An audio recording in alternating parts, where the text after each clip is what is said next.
Assalamualaikum warahmatullahi wabarakatuh. Halo teman-teman, bagaimana kabarnya? Semoga tetap diberi kesehatan dan kenikmatan dari Tuhan Yang Maha Esa.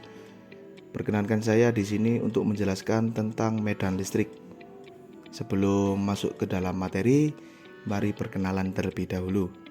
Nama saya Bayu Pramudia Hanggara, jurusan Pendidikan Teknik Elektro, program studi D4 Teknik Elektro Universitas Negeri Yogyakarta. Tugas ini diberikan oleh yang terhormat dosen pengampu mata kuliah Fisika Teknik, Bapak Dr.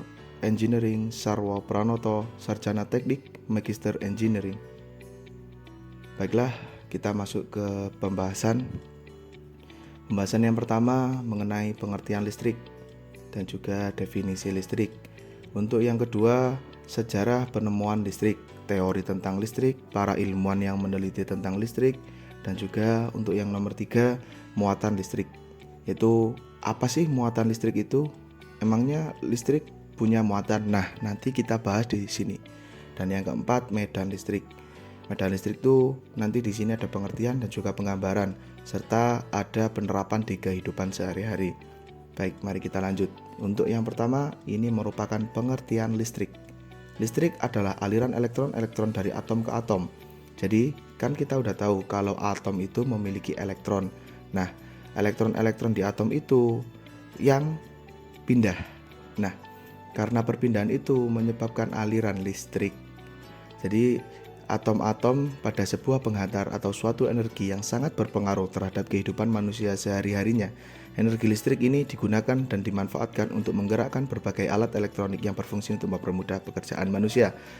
Jadi bisa kita bayangkan bagaimana hidup kita sekarang tanpa listrik. Karena kita tahu kalau seluruh elemen kehidupan kita hari ini hampir semuanya menggunakan listrik. Oke, kita lanjut. Ini merupakan teori penemuan listrik.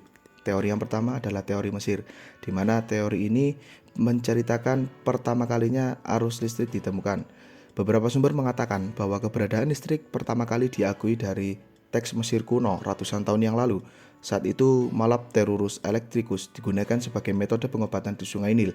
Mereka tahu bahwa ada ikan yang benar-benar dapat mengirimkan sejumlah energi. Ini dapat memiliki efek lumpuh pada tubuh. Obat yang konon bisa meredakan nyeri dan sakit kepala ini dipraktekkan hingga akhir abad ke-17. Lalu ada teori dari Amber Thales dari Miletus. Listrik pertama kali ditemukan oleh Thales, seorang cendekiawan asal Yunani. Dia mengamati batu ember yang digosokkan ke kain wol. Nah, dari kain wol tersebut menarik benda ringan yang ada di dekatnya. Nah, kalau sekarang kita tahu ini sebagai listrik statis. Selanjutnya ada teori dari Gilbert dan Brown, yaitu pengembangan eksperimen lain yang dilanjutkan pada abad ke-17, di mana pendidikan udah mulai naik, jadi peneliti-peneliti udah bisa meneliti suatu fenomena-fenomena yang ada di bumi ini. Yaitu si William Gilbert menulis tentang buku berjudul De Magnete. Gilbert adalah ilmuwan pertama yang menggunakan istilah listrik untuk menggambarkan hasil eksperimennya tentang gaya listrik. Sedangkan Sir Thomas Brown, fisikawan Inggris, menyebut kata listrik dalam bukunya untuk menggambarkan eksperimen Gilbert. Lalu ada teori Guericke dan Charles Francois Dufay.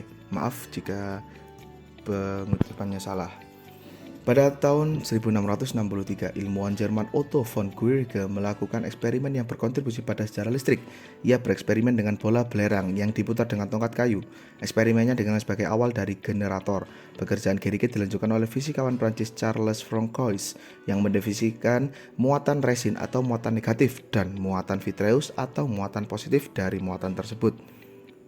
Selanjutnya, muatan listrik ditemukan oleh Benjamin Franklin, penemu listrik. Ia mengatakan bahwa satu muatan memiliki sifat kekal atau tidak bisa diciptakan atau tidak bisa dimusnahkan. Berkat penemuan muatan listrik ini, kita jadi tahu bahwa di dalam suatu benda ternyata terdapat muatan negatif dan positif. Nah, selanjutnya tentang ciri muatan listrik. Muatan listrik yang pertama adalah muatan listrik terbagi menjadi dua jenis, yaitu muatan listrik negatif dan positif.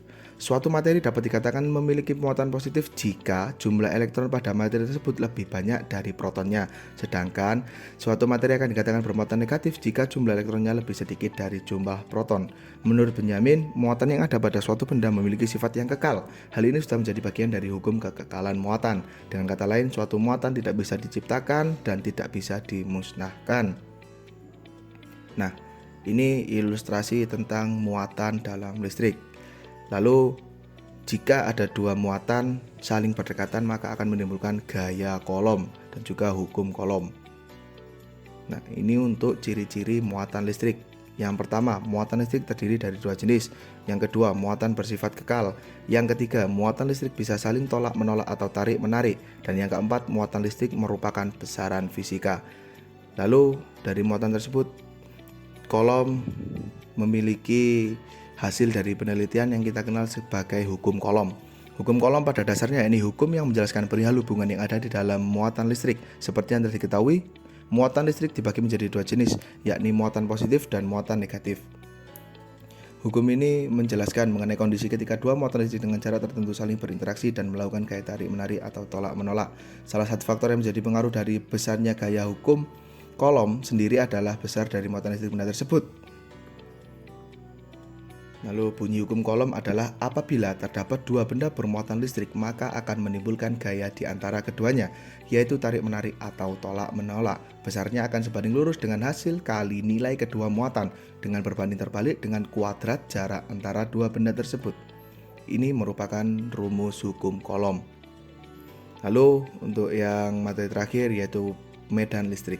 Medan listrik yaitu ruang yang terletak di sekitar muatan listrik, di mana ketika sebuah muatan uji ditempatkan dalam ruang di dekat tongkat yang bermuatan, maka sebuah gaya elektrostatis akan bekerja pada muatan uji.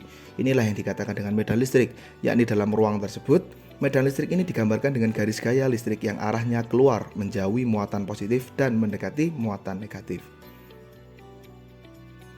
Lalu ada komponen medan listrik. Yang pertama, gaya listrik, yaitu interaksi tarik-menarik dan tolak-menolak pada muatan. Karena kita tahu jika muatan positif bertemu dengan muatan negatif, maka akan terjadi tarik-menarik. Sedangkan jika muatan positif bertemu dengan muatan positif, akan terjadi tolak-menolak.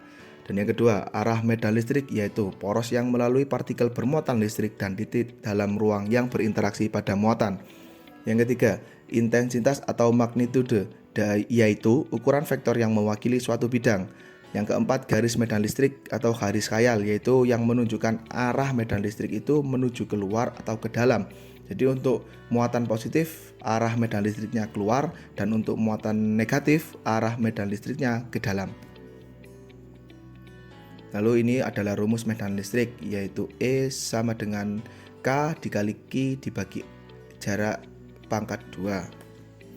Lalu ini ada pengaplikasian medan listrik dalam kehidupan sehari-hari, yaitu mesin fotokopi. Mesin fotokopi menggunakan daya tarik muatan listrik berbeda. Suatu pola muatan positif pada plat tadi mencitrakan bidang hitam yang akan digandakan, menarik partikel bermuatan negatif dari bubuk hitam halus yang disebut toner. Toner tersebut jadi bermuatan negatif karena berhubungan dengan butir-butir gelas kecil dibagi pengembang. Pola toner dipindahkan ke atas secari kertas kosong dan dipanggang di atasnya.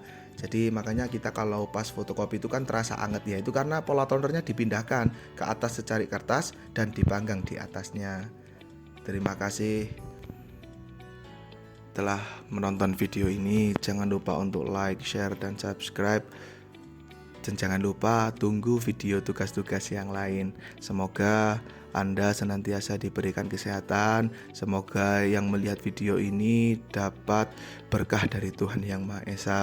Terima kasih banyak telah melihat video ini. Saya ucapkan terima kasih kepada Allah Subhanahu wa Ta'ala, kepada ayah dan ibu saya, kepada saya sendiri, kepada Bapak Sarwo Pranoto selaku dosen pengampu saya. Semoga apa yang saya buat hari ini dapat bermanfaat bagi kita semua. Wassalamualaikum warahmatullahi wabarakatuh.